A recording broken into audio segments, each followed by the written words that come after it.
Hello and welcome to another episode of TTT, Talking Transport Transformation. I'm your host Hannah, and today we have an insightful discussion lined up for you. In this episode, we'll be exploring the intriguing world of popular transport. Or as I like to say, the artist formerly known as informal transport or paratransit. Our expert guest, Andrea Sanguilleon, discusses why this part of the transport sector should be called what it is, a popular, a widely used transportation solution. We will delve into what sets the sector apart from traditional or formalized transport systems, and we will explore the reasons behind its existence in various geographies. Additionally, we will have to look at how this sector can move towards integration and decarbonization within the larger transport framework. Our guest today is Andrea Sanguilleon, a leading expert in sustainable transport and urban sustainability. Andrea is the Executive Director of the Global Network for Popular Transportation, founder of the Center for Urban Sustainability in Costa Rica, and co-founder of Agile City Partners. With over a decade of experience, she brings a wealth of knowledge and passion to this discussion between her and my colleague Keisha, who is asking the questions in this episode. So stay tuned as we dive into the complexities and the future of popular transport.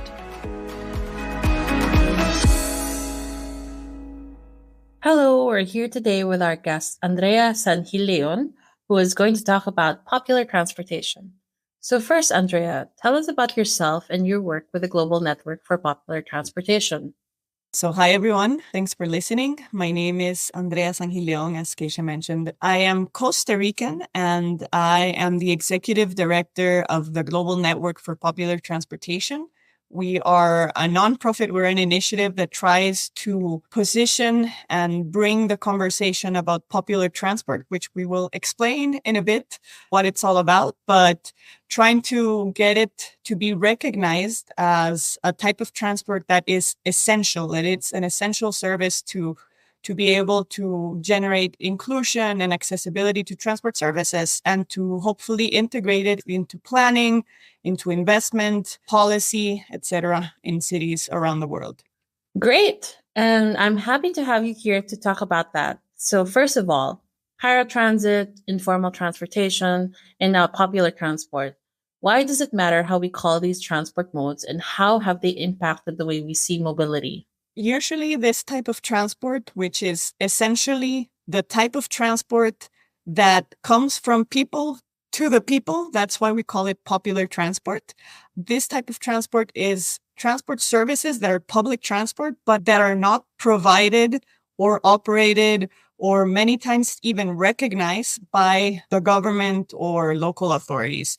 So this type of transport is private service that pops up whenever someone actually needs to move around and doesn't have a private vehicle and cannot access public transport, or the public transport options are very limited. And then someone says, hey, I actually have a car, or I have a minivan, or I have a motorcycle. And they start providing the service. So there are different names that are used around the world. Locally, they all have a different name. Sometimes in Latin America, they're called pirates, piratas, colectivos. In India, we have tuk-tuks, rickshaws. In Africa, we have bora bora. So every region has its own name for these services. But in academia and international conversations, there's been a big debate on how this is called. And so there are several names. So for example, paratransit or informal transportation or artisanal transport. We don't like those that much. And we propose using popular transport because we like calling things for what they are rather than what they are not. So we understand that these services are often in the margins of regulations, so they are not using formal contracts. So the word informal describes them for what they are not rather than what they are.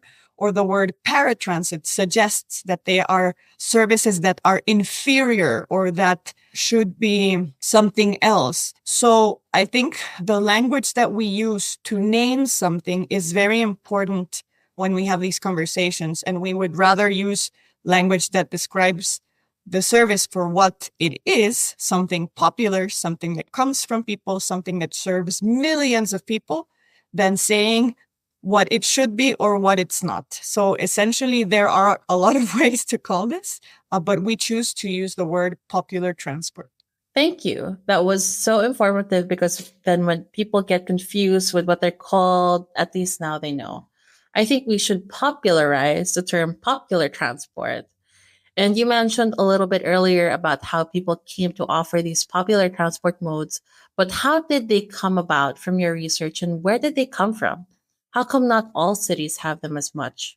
It's very context specific. You will see that popular transport is mostly everywhere, at least in the global south, and it responds to need. So essentially, it's solution that people develop because they need to move. And that's how it appears. Someone needs to move, and there are not enough options provided by the authorities to move around in public transport. So they find a way. People will always find a way. And so in some places, maybe it's in the mountainside and the roads are not very smooth. So might be a pickup truck, for example. In island towns, maybe there will be small boats that will move people around, and it will become someone's business. It's a small and medium enterprise to be a driver of a boat or of a motorcycle or of a truck to move people around. And that's how it happens. Someone will find a business niche there to cover people's needs to mobilize. And that's how it starts. And a lot of cities now have a public transport network that's very robust and it's very professional. And it started out like this. The difference is that when the sector becomes more professional and more organized and bigger scale, it actually usually happens because there's a support and a coordination with the local authorities. So the authorities will say, hey, we want to scale this up. We can provide support, or we can hire you to provide the service that you're already providing. And that's when it shifts to government recognized or funded or operated system, right? So it's essentially the same thing. But in many places, the local authorities don't have the capacity or the interest to engage with these operators and to say, hey, you're providing a service that I should be providing. Because essentially that's how it works. It's a public service that the public authorities should be providing, but they just can't in many cases because we don't have enough resources. We don't have enough capacity in many places in the global south. So it becomes a private service.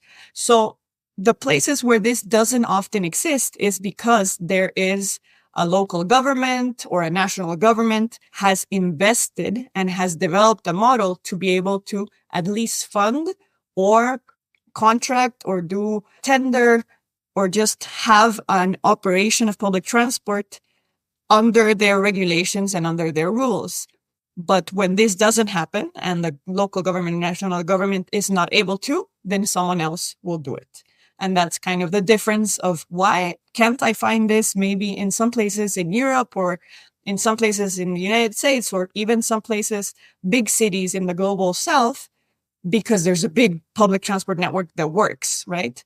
But maybe if you go to the outskirts, to the smaller towns or places where there's not a very robust network or system, you will find these services.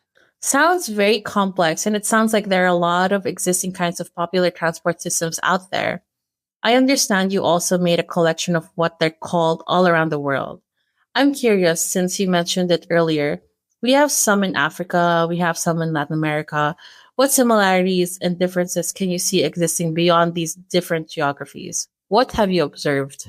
I think the key similarity is that the people who provide these services are entrepreneurs, and we often don't see it as such. And the framing and the narrative around this is that it is basically like they're criminals. We need to persecute them and eradicate this service. It's problematic to the city. But how we see them is these are SMEs. They're essentially small businesses that start to operate, that provide a livelihood for a lot of people who many times don't have any other options. And so this is one of the key similarities that we see in different places, that It's people who start a business and then they start growing sometimes. Sometimes they just stay one person providing the service.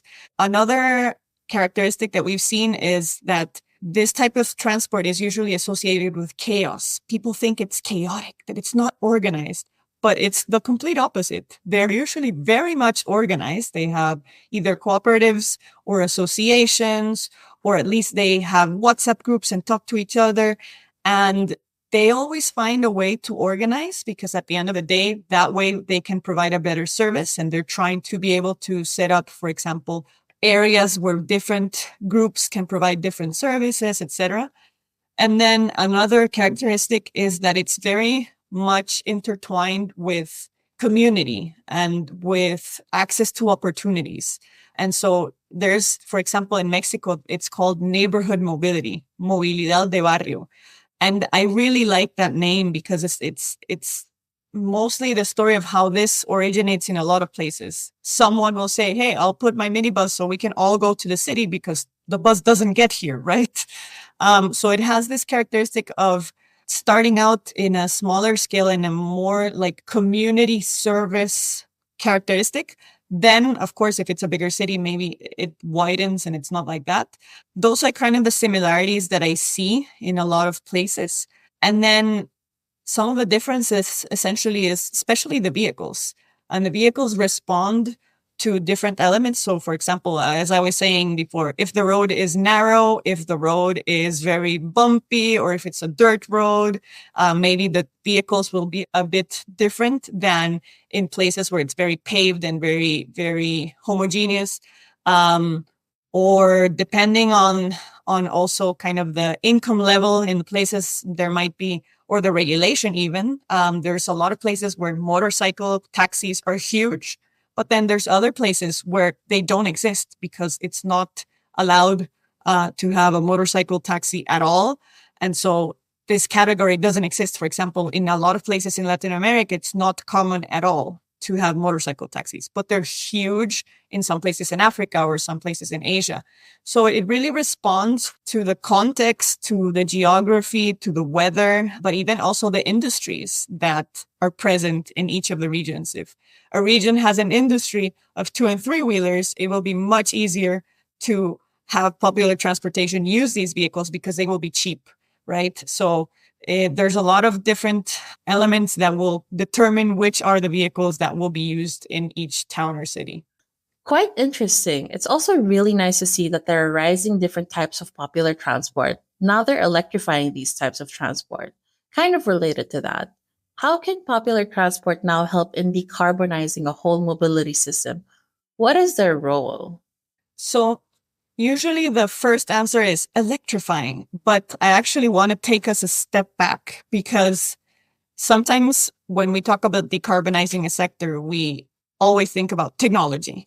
But there are 2 things that we need to think about when we're thinking about decarbonizing the transport sector. First of all, we need to remember that popular transport is public transport. So essentially, it's shared transport, it's shared mobility. So it is already reducing emissions because people who are using popular transport are not using a private vehicle, are not buying a car, or are not using a car. So it's shared mobility at its essence. So eradicating it often actually has negative impacts because people will be forced to buy their own vehicles and will stop using shared transport. So that's very, very important to take into consideration. The main thing that we could do to decarbonize the sector beyond electrifying is to improve it.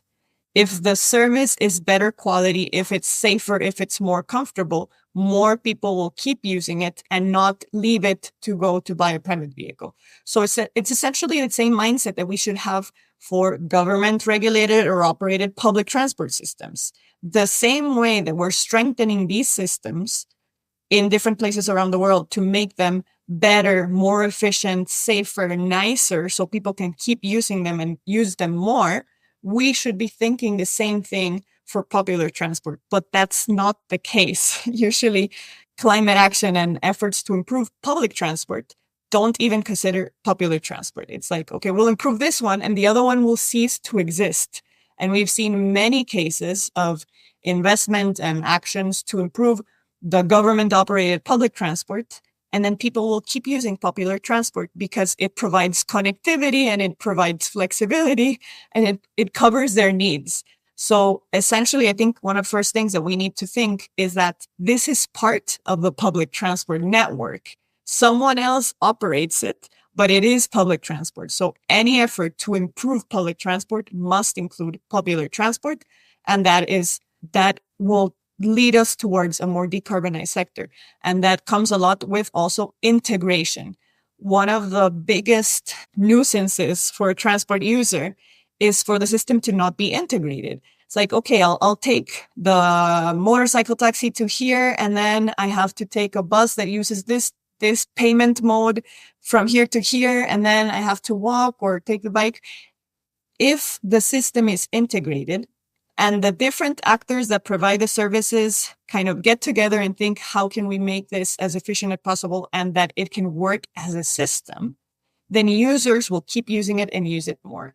And so beyond improving it, the integration part is essential. And there's several cities and countries that have been, for example, using the same public transport card for payment that is used for the government system with the popular transport operators. And they started working with them to integrate at least the payment. And that makes a lot of difference for the users, right? And then finally, electrifying. When we think about the efforts towards decarbonization, I always like to talk about the other things first, because we should focus on avoiding, shifting, and then improving. And the improvement part is more focused on tech and efficiency. And so that's why I always get to electrification last. So definitely these vehicles need to be electrified as well. 2- and 3-wheelers are leading the way around the globe. They're the vehicles that are electrifying the fastest. And this is very, very exciting. The amount of emissions that are being reduced just by the shift towards electric in 2- and 3-wheelers is very, very impressive and very exciting. We need to bring the other types of vehicles on board as well. So for example, minibus taxis, there's some research being done on how to electrify these vehicles. But going back to the idea that these are small and medium enterprises, we can't think just about the vehicle. It's like, oh yeah, but there are options in the market. You just electrify. There's so many barriers around being able to electrify these vehicles that we need to find innovative models for this to happen. So for instance, in motorcycles and even some 3-wheelers, there's new models that involve battery swapping. So people don't have to buy an electric motorcycle with the battery, which is the most expensive part. They just buy or lease. That's even easier. Lease the motorcycle, operate it, and then they go to stations where they swap the batteries as if you were charging fuel. You go ship the battery, and that way it's a very, very cheap model to which people can shift very easily and without a large capital investment. We need to remember that people who operate these modes usually do it because it's cheap and you can start having your business from day one if you already have a vehicle. But to invest in a new vehicle, when your income is a daily income, you don't have a monthly salary, you don't have a lot of savings, you need to have a model where you could, for example, have micro loans that can be paid daily rather than per month, a big investment at the beginning. So the financial mechanisms to be able to allow for the electrification have to adapt to the reality of the sector. And we're seeing that a lot of these operators, for example, are not funded by banks because they're seen as risky. And so they receive loans. They have very, very, very high interest rates. And so they end up paying more when they have less income originally. So this is something that we've been looking at, and that fortunately some development banks started seeing this as a development issue and now are adjusting the way that they structure their funding, and they accompany that funding with for example, some technical advisory at first to strengthen these operations, to strengthen these businesses so that they can lend money to them afterwards to change their vehicles, to improve their operations, etc. It's not the same to electrify a government bus fleet of 100 big articulated buses than to fund one guy who has one minibus taxi and that has a daily income and that can't actually take money out of his pocket to change it into an electric vehicle. So we need to adjust our expectations and also our strategies and approaches to create products and financial mechanisms that will actually serve this sector, so that it's not left behind, which is right now happening. It's being left behind, especially some of these service providers, simply because they're not the public that banks or funders are usually used to working with. So that's kind of a thing that we need to keep in mind when electrifying. But it is absolutely essential that the sector participates in the transition towards decarbonization. We've run some numbers and we could say that almost 70% of all the trips that are done in road transport around the world are done using popular transport. So the potential to decarbonize the sectors, the majority of the trips around the world are made using these services. If we were to decarbonize these vehicles and change the technology, the potential to reduce emissions is enormous. So we can't let it just not happen, right? Wow, that's actually quite amazing. 70%. And I like your points on how you put it together with the Avoid Shift Improve framework. So first is to really support popular transport modes through financing. Then second is to really integrate it in the existing system and look at it as a whole. And third, which is emerging, is to electrify these modes. But it's not the only concern. These are such great points because people don't see in depth on the issues of popular transport and how it can actually help them in the long run. Maybe a next question then. Aside from looking at the role of popular transport, what are the gender and social equity aspects of popular transport that we should be aware about? And are there relevant intersections? I think going back to the origins of why does popular transport comes in, we need to remember that it usually appears in places where public transport is not serving the population. And that is often places where there are marginalized communities, maybe informal settlements, slums. And in many cases, a lot of the people who use these types of services will be women or students or people with care responsibilities. Why? Because in many cases, if a family actually manages to buy a vehicle, it will be the man who uses the vehicle, and then the woman has to figure out how to move around, right? And this is a reality in a lot of places around the world. Then there's also a reality that in many countries, the poorest households in these places are run by women. This is also something that is frequent and that happens. And so you have a combination of different elements here where the most vulnerable populations are actually not served well by public transport. And then also you have, for example, even additional layers. If we think about intersectionality, for example, race, in a lot of countries, the poorest neighborhoods are actually also the neighborhoods where Black and brown people live that are not served well by public transport because there's been historically a segregation in the territory and the transport systems were not designed to serve these people, right? So at the end of the day, now we have popular transport systems, which were the way that they figured out they could move around, and we keep punishing them for finding a solution to their needs.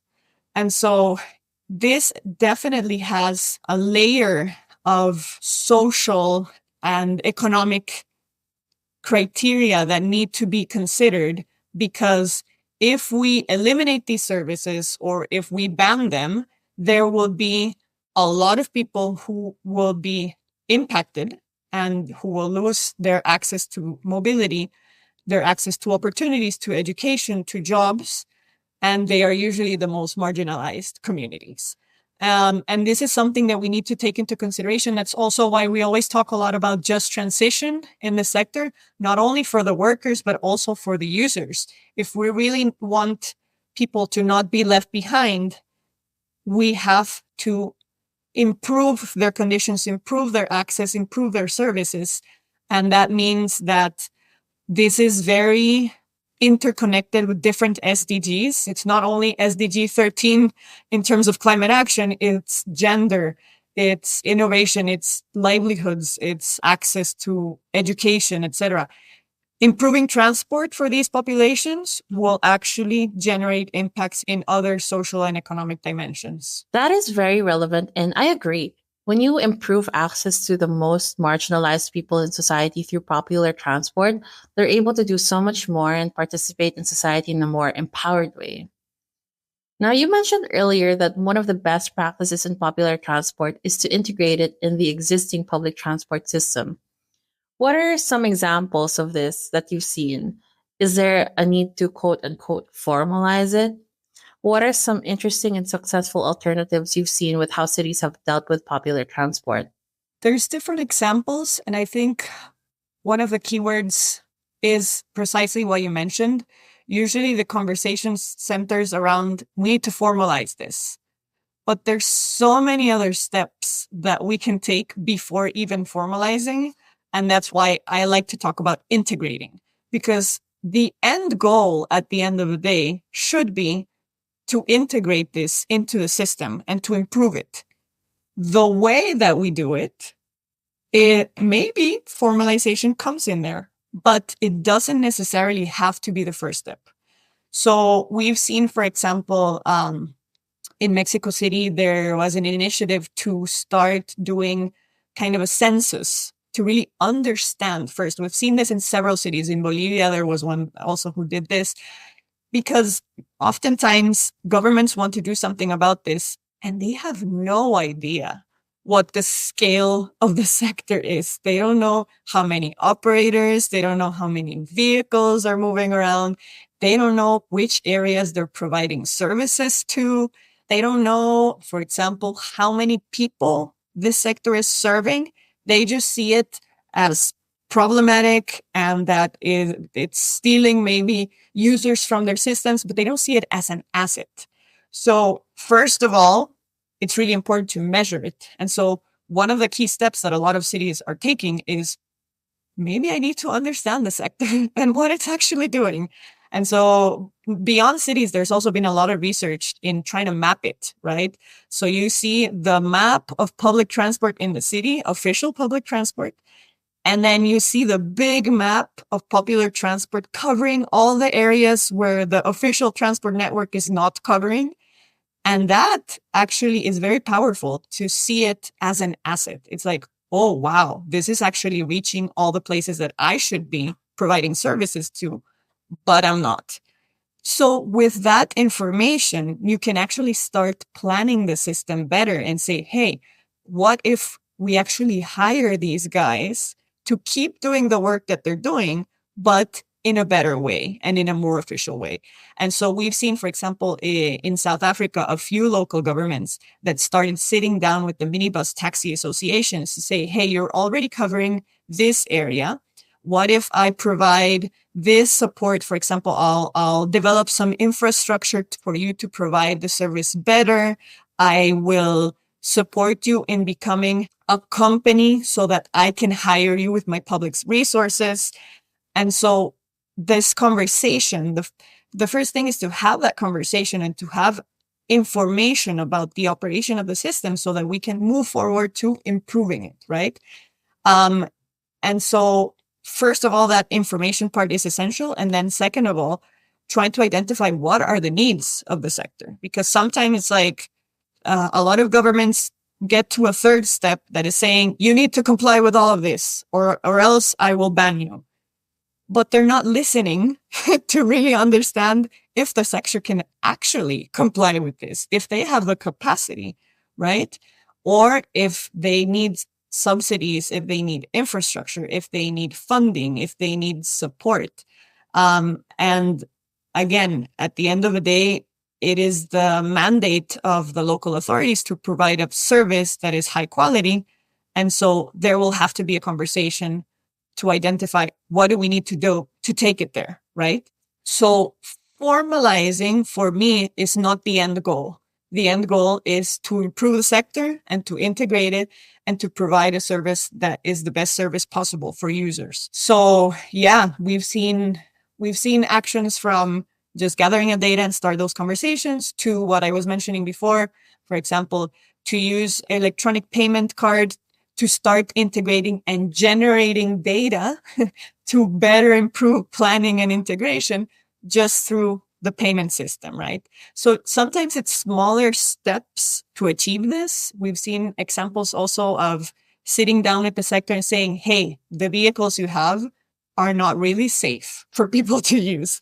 How can we agree on what is the model and what are the conditions that will be good that we agree upon? And this will be the official criteria, government criteria of what the vehicles must comply with.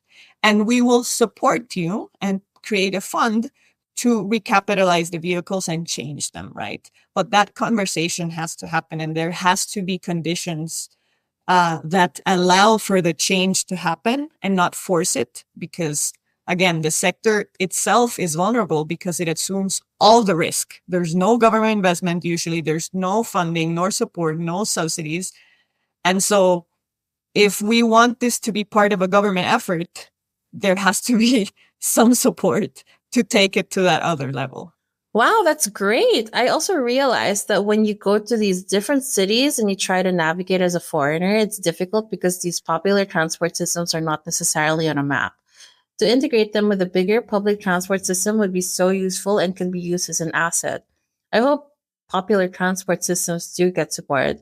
Talking about what you do with a global network for popular transport, or GNPT, are there any activities that we should know about that you're doing recently, and how could we find out more about popular transport? Sure.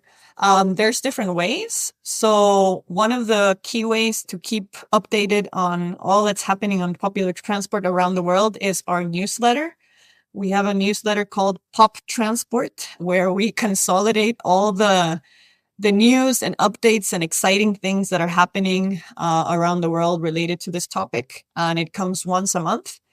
So you can look for us, and we're on Substack right now, and subscribe to the newsletter. Also, if you're doing something related to popular transport, if you're doing research, if you're doing efforts to integrate in your local government, if you're doing an innovative project, please let us know and we can get the word out there. Then the other thing that we do is we're going to start, again, we were doing them last year, but we're going to start, we call them meet and greets, where essentially we're a network and we're a community of people that are interested in this topic and moving forward and learning from each other. So the meet and greets essentially are a platform where we can meet each other and learn from each other. So we'll have someone who's doing work in some place around the world, and they will tell us about what they're doing and how they're doing it and what are their challenges and what are the things that they're learning. And we can learn and ask them about different things. And so the meet and greets are really cool places. It's not like a strict webinar where you just hear, but it's more of a conversation. And then again, as a network, we also host events to connect with other people around the world who are doing work on this. And so we're trying to be in the key transport, urban, and climate events around the world, and look to see if we are around. We will host some networking events and things like that. And we also host panels and workshops so that this topic has a place in the table and that we are part of a conversation. And we're pushing the agenda to not forget that popular transport is public transport and that it has to be part of a conversation. So yeah, you can find us in different places, and we would love to connect with people who are interested in starting to work more on this, or if they're already working on this. The network has people from all over the world, and the idea is to actually connect more and to learn from each other. Learning from each other and having a network usually accelerates change. And we have seen so many small changes happening in the last few years just because we connected with each other and we started pushing the conversation. And now popular transport is part of most of the transport agendas. Most of the transport organizations have working groups or have programs, research programs, have funding assigned to this. So the sector is growing, and I think there's a lot of opportunity to continue to mainstream this into the transport conversations and the urban conversations. So there's room for more people to come on board and join the network. And we'll definitely be happy to have new members come in. Super cool. So if you're not yet part of the network, I suggest you join now and sign up for the newsletter. It's very informative, saying this as a person who reads it every time it comes out. And if you want to find out more about popular transport, look for the Global Network for Popular Transportation. Like what Andrea said earlier, the first step to improving the sector is to understand it more. Thank you so much, Andrea, for popularizing popular transport. All the best with the campaign to better transport systems. Thank you. And that's all for today's episode. I want to extend a heartfelt thank you to our moderator Keisha and our esteemed guest Andrea Sengilian for sharing such valuable insights on popular transport and its potential for the future. And of course, thank you to all our listeners for tuning in. We appreciate your support and enthusiasm for our podcast. Be sure to join us next time, where we will be discussing the fascinating topic of the mobility of care. We will explore how transport systems can better support caregivers and those they care for. Until then, keep exploring, stay curious, and take care.